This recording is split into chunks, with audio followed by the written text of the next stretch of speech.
Som. Beleza. Vamos lá, galera. Seguinte, eu tinha colocado aquela lista de revisão para vocês, a lista 3, e aí eu não consegui fazer o plantão, mas vou comentar aqui as duas questões que foram as que de fato tiveram mais erros. 9 e 10, as duas de filosofia. Deixa eu só testar a canetinha aqui. Beleza. A gente pegou questões lá do SAIS, né? E aqui, bom, vocês já sabem, para entregar o doce, né? A resposta é a letra E, mas a maior parte não, acho que todo mundo que errou marcou a letra B de bola. Aplicabilidade da mesma estrutura de governo. Imagino que vocês não estão com a questão completamente na cabeça. Vamos reler aqui, olha só. Os pontos de vista defendidos pelos filósofos iluministas são divergentes em relação ao quê?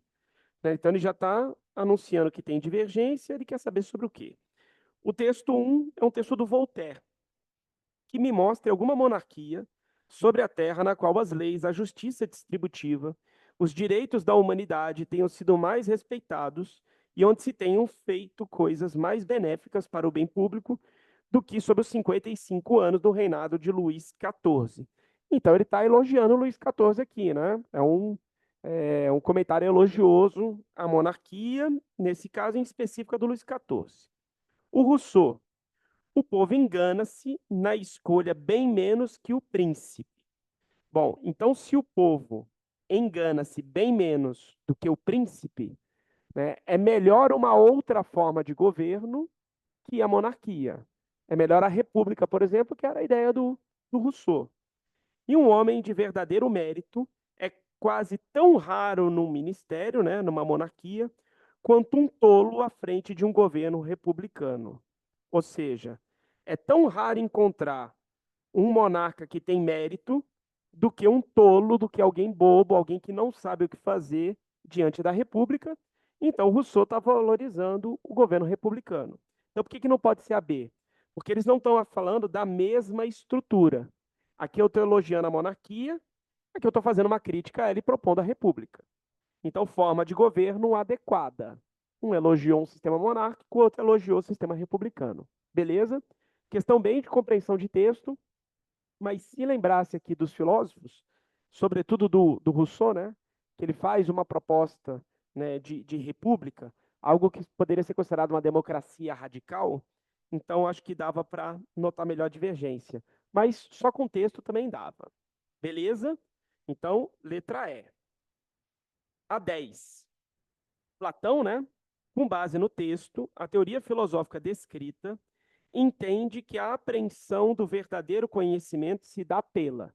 Então, na parte de epistemologia, de conhecimento do Platão.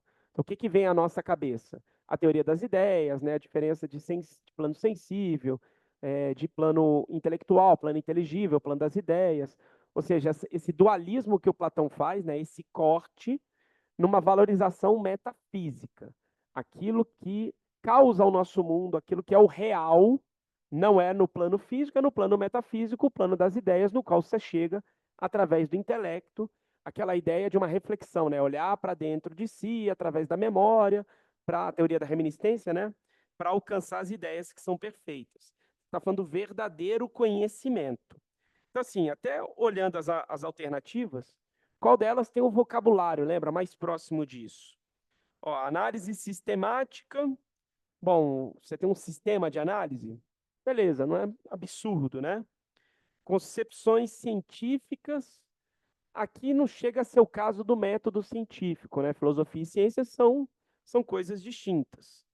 Percepção de estímulos sensoriais, não, porque justamente ele é um filósofo idealista, ele valoriza as ideias, o intelecto, o pensamento. Captação, ó, da realidade inteligível. O real é intelectual, porque é com o intelecto que eu alcanço o plano das ideias, né? Mutação de juízos particulares não, que eles são universais. Então não é sensorial, não é de método científico que está se falando. Análise sistemática, beleza, até caberia. Mas você vê, aqui é um vocabulário mais genérico, né? Não é o vocabulário específico do Platão que revela o que ele quer dizer, a teoria dele. Então tá ligado ao plano das ideias, né? É a letra D de dado, ó. Temos de começar por distinguir o seguinte: o que é aquilo que é sempre e não tem geração, Ou seja, sempre foi o que sempre é e não foi gerado, não foi criado. E aquilo que se gera sempre e nunca é. Aquilo que se gera sempre é porque está sempre em mudança. Como está sempre em mudança, então ele não tem uma identidade. Justamente porque as ideias, né, que estão num plano metafísico, aqui, lembra das características? Então aqui é uno, aqui é simples, aqui é eterno, ó, sempre é, né? Então ele não pode ser gerado e nem pode ser destruído, eterno, é perfeito,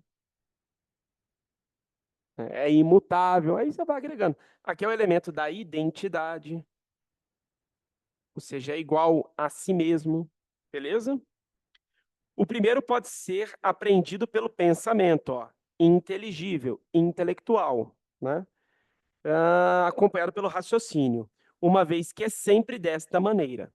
Enquanto o segundo pode ser opinado pela opinião, acompanhado pela sensação desprovida de raciocínio, uma vez que se gera e se corrompe, nunca sendo realmente. Aquela crítica, né, à noção do Heráclito. O Heráclito acha que as coisas estão mudando porque ele está sendo enganado pelos sentidos dele, né? Ou seja, como ele vê o rio correr, ele acha que o rio sempre muda. O que o Heráclito não consegue perceber intelectualmente é que tem algo que permanece, tem algo que fica, que só o raciocínio é capaz de alcançar, que é justamente o fato de ser um rio, o fato de ser a água, é sempre a água. Então, o que, que é a água? Aí eu vou ter que encontrar qual é o conceito, qual é a ideia de água. O ponto é esse. Então, letra D de dado. Feito, galera. Legal? Comentário sobre as duas que tiveram mais erros. De buenas. É isso, foi, valeu. Abraços. Bom recesso. Estudar um pouquinho, descansar um pouquinho e eu vou te mandando orientações aí. Abraços.